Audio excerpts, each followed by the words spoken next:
Welcome to another episode of Pistons of Fury. In this episode, we are fabbing up the cold side on our LS Turbo Mopar swap.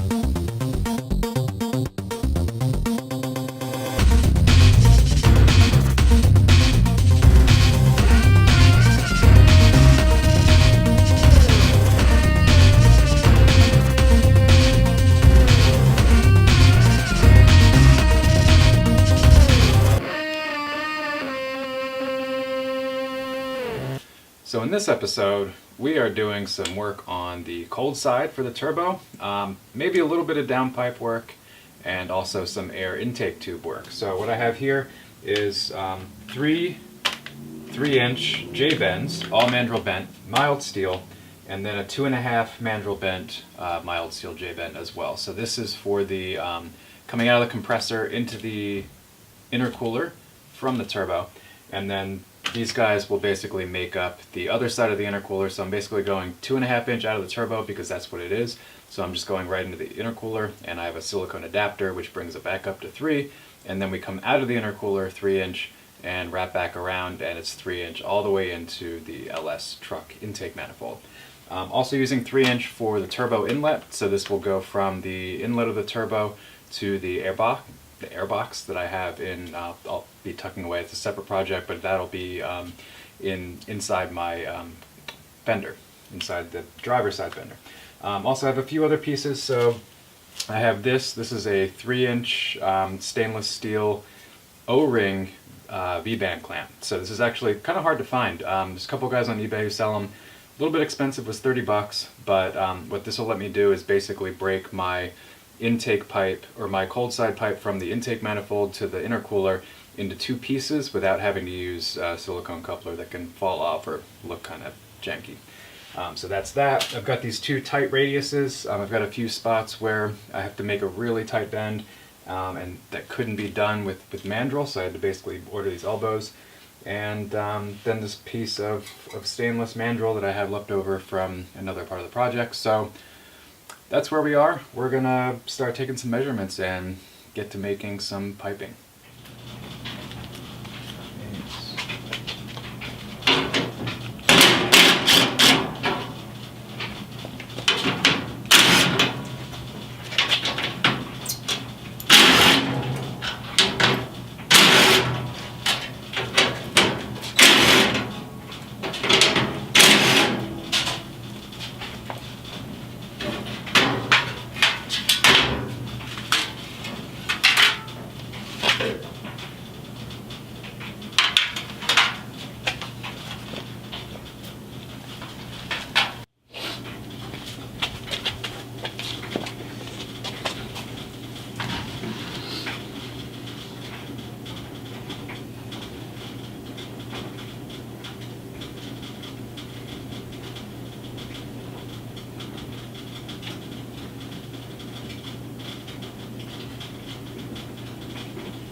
Okay, so here's where we are.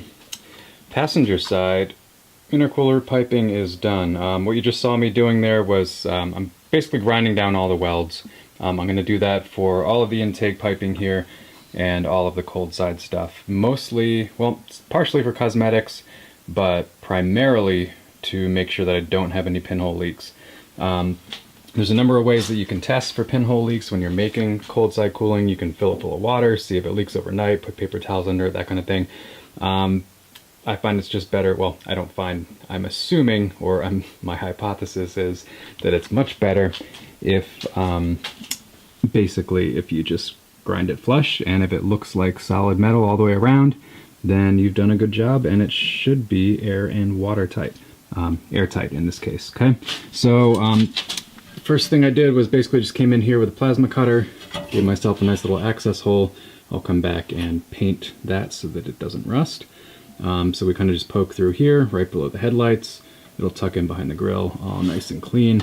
This is all going to get like powder coated or sear coated black. Same with the end tanks on the radiator or the intercooler. And I will also just give a quick super light dusting of black for the main intercooler. We're going full stealth with this. And then under here, cut another hole, punch through. So what I'm going to do to make sure that I don't get any rubbing or rattling is I'll come through here and clean this up when the pipes are out for coating. And I'll probably take a little bit of vacuum line, cut it down the center, and make myself a nice grommet around that so it'll look nice and clean. And it will also protect the pipe from getting scuffed up and or rattling and doing all that kind of stuff. Okay, so that's step one. Let's see, I guess that would be first half of the cold side done. I don't know, I guess it's kind of late in the day.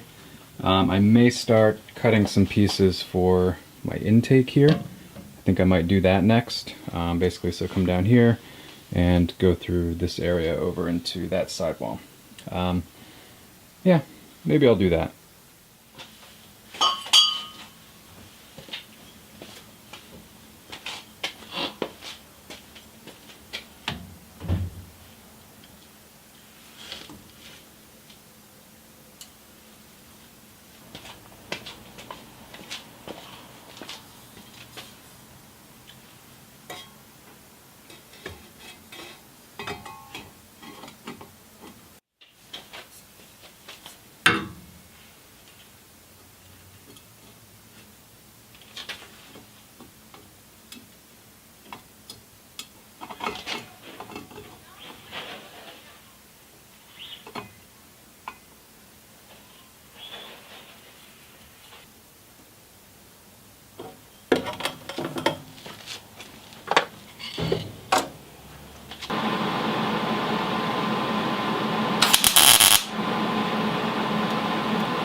Okay, so new day, same project.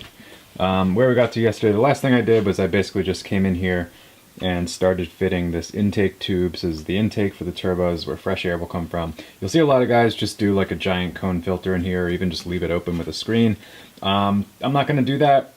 Engines typically have air filters for a good reason, so I'm going to make sure this car has an air filter. Seems like a pretty common sense, logical kind of idea.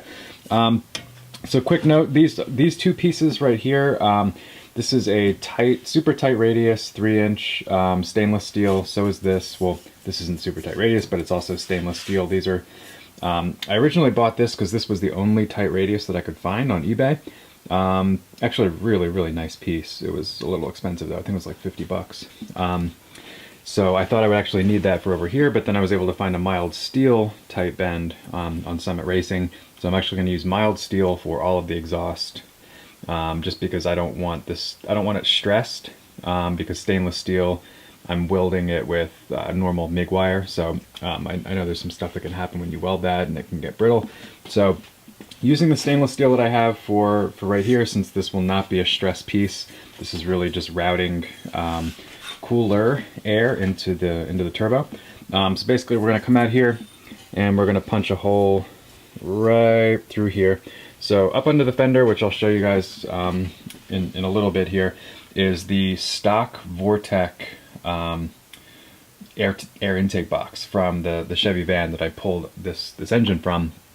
And I'm actually going to be able to use that, so I can use the stock air filter, and it actually fits horizontally, so it kind of fits like right across like that, and it's got like a nice 3.25 inch opening where the MAF used to be on that air box, so that's going to kind of sit, you know, maybe right in here-ish. So basically we have to continue this through here and get that cut and mounted. So the reason that I'm doing this intake tube first is because my my hot side needs to, or not my hot side, my cold side from the intercooler is 3-inch. It needs to come basically through here, punch through there, and navigate around that airbox. So I want to make sure that airbox is mounted. I want to make sure that the piping is routed correctly for that, so I don't have any interference when I go through the wheel well for that 3-inch cold side.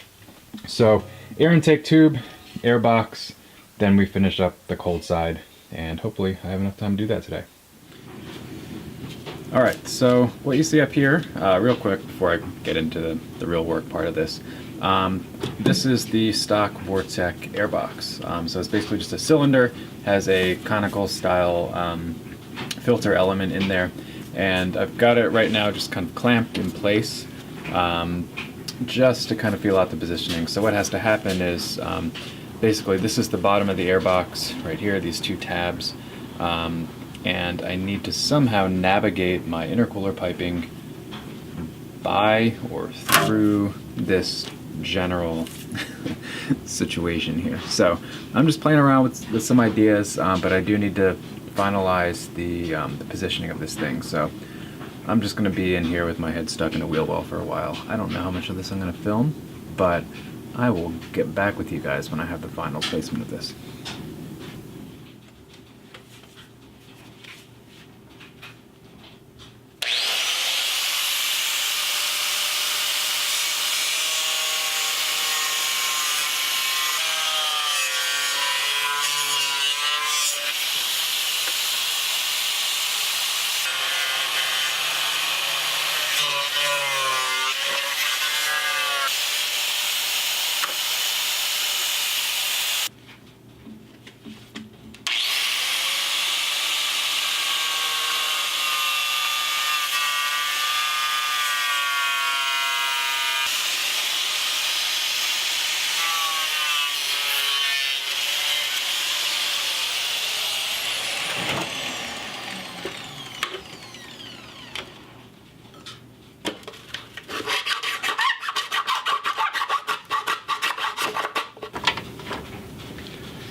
All right, time for a little update. So earlier part of the video was basically me just completing this air intake tube, which came out really well.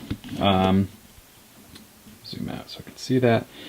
Yeah, basically, so just made a little guesstimate cut here with some measurements and basically have a straight line right into my air box, so that's super cool. That couldn't have really gone any better. Down here, I did some cutting. So we have a cut here. I'll come back and clean that up. It's a little messy right now. And basically just have a small pie cut and a short section inside this coupler right into a 90°, which goes into the wheel well. I'll swing around here and show you that. So basically, that's where we are. We've got a straight shot here. So next up for, I can't see anything, tire. Next up, we're just going to come out here, 90° up, 90° punch through that inner fender liner. So yeah. Oh, one other thing. So you've probably seen me when I'm marking where to cut on these mandrel bends. I'm actually using, this is a half of a V-band, or one of the flanges for the V-band. So you can do, you can use a hose clamp, you can use tape is sometimes good, but I find this is a pretty good way. It's pretty close to the diameter of the pipe because it's a 3-inch V-band. And it lets me just draw a perfect circle wherever I'm cutting on this radius. So, pro tip. All right, back to cutting.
So at the beginning of this video, I mentioned that I got a new style of V-band that was a little tough to find, a little pricey, but actually not that much more than normal V-band. So if you look at, this is it, and you can see in the middle there's an orange gasket, and it's actually O-ring, so that gasket won't move once it's compressed. And wouldn't use this on an exhaust, but since we're working on the cold side, cold being a relative term, we can actually use it here. So this is my thinking is that I'm going to install it basically right here, and this will serve as a way for me to remove this final stretch of intake piping without having to remove this entire spaghetti masterpiece that I'm making under the fender. So this is really for maintenance. This is future me is going to thank me for doing this, because I'll have to pull this off and I'm sure get in here, change belts, that kind of thing. So this makes it super easy, right? It's going to be two clamps, right? A clamp right here, and then this V-band, and then it pops off, and I've got access to the belt and everything else. So cool. Let's just take a look under this fender here to see what we've been doing, and that is pretty much, if I can just get this light to stay, that's where we are. Pretty clean. You can see the intake pipe there because I had to remove the box to get the new piece in and out, but just a series of 90-degree bends. No serious pie cuts or anything needed, so pretty straightforward. The one thing I will have to do is I'll probably have to come back in here and enlarge this hole so that if I need to get this intermediate piece out, that I can do that, because I'll need to be able to fit the V-band flange through that hole, so it'll have to be at least that large. Having a tough time cleaning out these holes. If you guys know of a better way to do this, hit me up, because my I have these burrs for you know, I guess they're burrs for whatever burrs are for, but they're skipping all around. They make kind of a mess of the hole. I guess I could use a hole saw in the future to cut a perfectly centrifugal or whatever hole. But I don't have one, and I'm not buying a bunch of $40 hole saws at different diameters for a single project. So what I do have is a plasma cutter. I've been using that. I guess I could also use the cutoff wheel, but that makes some pretty ugly holes too. So if you have any thoughts on how to clean these up, something I don't have, then let me know, because I'm all about buying new tools, especially if they're cheap. If I can get something like Harbor Freight or Amazon, I will definitely pick that up to make my life easier. Alright, so that's it for today. I'll be back to wrap up this last piece probably later in the week, and then get this out for you guys by the following weekend, I hope. Yeah, so that's it for right now, but awesome progress. Got one side done, one side half done, intake done, so we are on our way. One more day should do it. Alright, new day. Time to finish up this cold side plumbing project. So first thing I need to do is ended the last segment there with telling you guys about this O-ring V-band. So here's the actual O-ring. You can see here there's a groove in there for the O-ring to sit in. So what I have to do here is basically just pull out this this pipe assembly that I made, and I'm going to mark off. So I need to enlarge this hole to make sure that I can get my V-band flange through there, because if I can't, that would defeat the purpose of this entire connectivity thing. So anyway, yeah, I'm going to do that. I'm going to pull this out, draw a new hole template using this, or draw a new hole line using this as a template. And then once I get the hole big enough, I can come in, tack this on, mock up the V-band, and continue my pipe routing up through here into here. One thing I decided I am going to do, and just kind of standing here and looking at this a little bit, is I really don't like how this angle is. It kind of just looks like it's straightest path, which I guess is fine, but what I can do is I can add a section of pipe to bring it out so that this runs parallel to this, because right now it's off on a little bit of an angle. So if I'm doing it, may as well do it right. It doesn't cost anything except a little bit of time. So if I have time today, I will do that. Otherwise, main goal for today and for the remainder of this episode is just to get this connected to there so we have a complete cold side. So here we go.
Okay, so that's a wrap for this episode.